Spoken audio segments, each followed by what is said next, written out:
What's going on, YouTube? Here doing another video.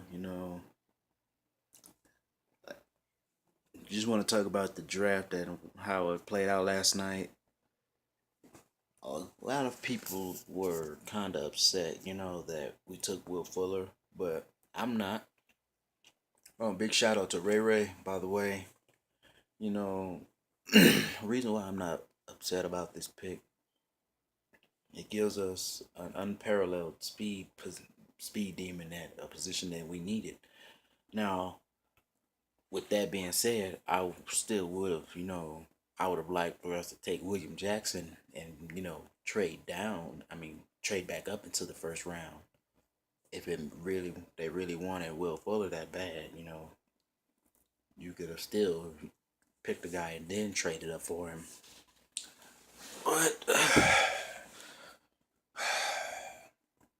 they didn't.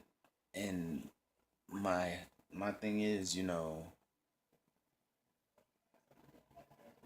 could have easily, you could have. Here's what I would, if even if they did pick Will Fuller first, I would have liked for them to say, okay, we take Will Fuller. Now we'll give up, say, a third of this year, a third of next year, and J Joe, and possibly a fourth for next year. Now all of a sudden you're back on the clock again. Why not take him? That would be the perfect move for that would have been the best move for Houston. But like I said, the overall talent of this draft is deep, and a lot of teams are gonna get real happy for what they get in the second round. And for the teams that had that pick multiple times in the second round, those are the teams that I'm worried about. But I also believe that if, say, Houston wants to, get some extra picks and move up, a team like Tennessee or whatnot that's got two second rounders. New England that has two third, fuck, two second rounders.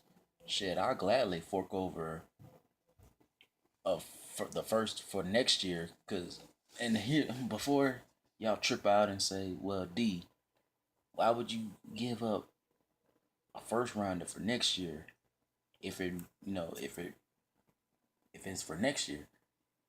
The goal is to get better now. Rick Smith and Bill O'Brien only have a year or two. If, like I say, they're hoping like hell that Brock pans out because both of their futures is tied to him. So they want him to succeed. Other than that, they don't have any other leeway or leverage. I mean, if you go through another losing season, I can guarantee you Bill O'Brien's gonna get fired. Rick Smith is gonna get fired. Plain and simple. So, what do you do? Even if it means, giving up a pick for next year, you get a player that can make you good now. A few guys that I would like to see Houston, bust that trade for, if they was to get, two second rounders. I would love to see Andrew Billings here. I also would like to see Derrick Henry here.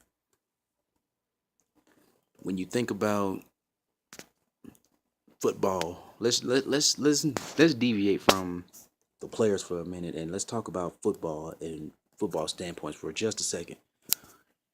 Reason why I want guys like Andrew Billings, reason why I want them to be able to trade for guys like Andrew Billings.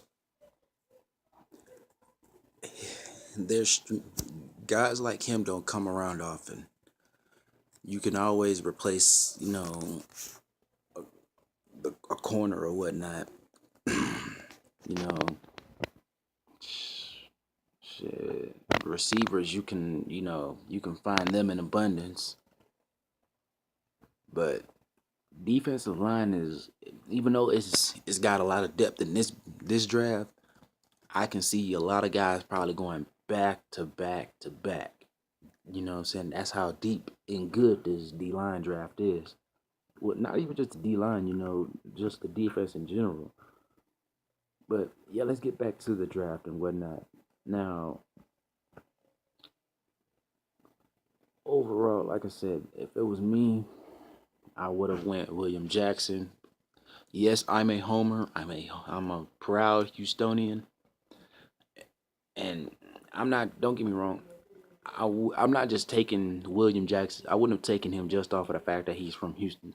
This kid can play. You pair him up with Kevin Johnson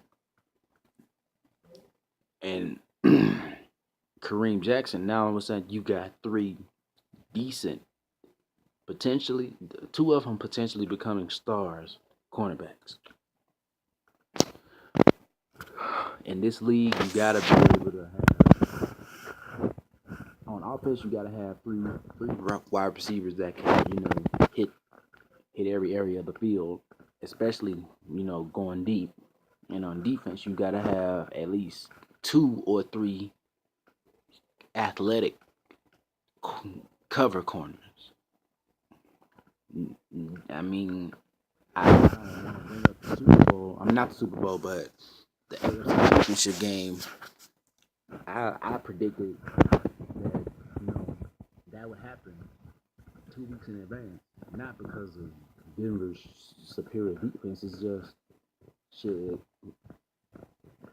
Tom Brady was used to, I'm just gonna throw it up to Gronk, and he's gonna come down with it.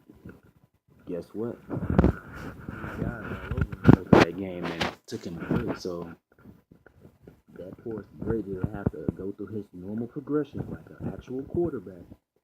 And like I say, when you got three athletic cover corners, those throwing windows become real tight. And we all know New England doesn't have big receivers. They don't have, those 6'4", 6'3" type of guys. They like running with little guys. So shit. Denver's plan was, okay, let's just walk up, press them, and use our athletic speed to keep up with them. It worked.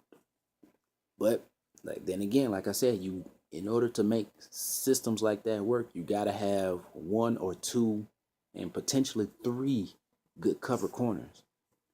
That's what this whole discussion is about, That's why I say William Jackson would have been perfect for us.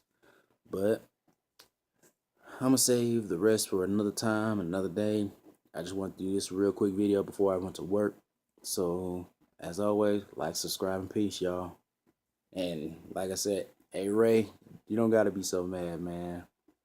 This pick, I do believe it'll pan out. I also see Hop gaining majority of the coverage, and I can see this guy being in single coverage a lot. Not due to of how they're playing us or anything. Hop is gonna get all the attention because he's Hop.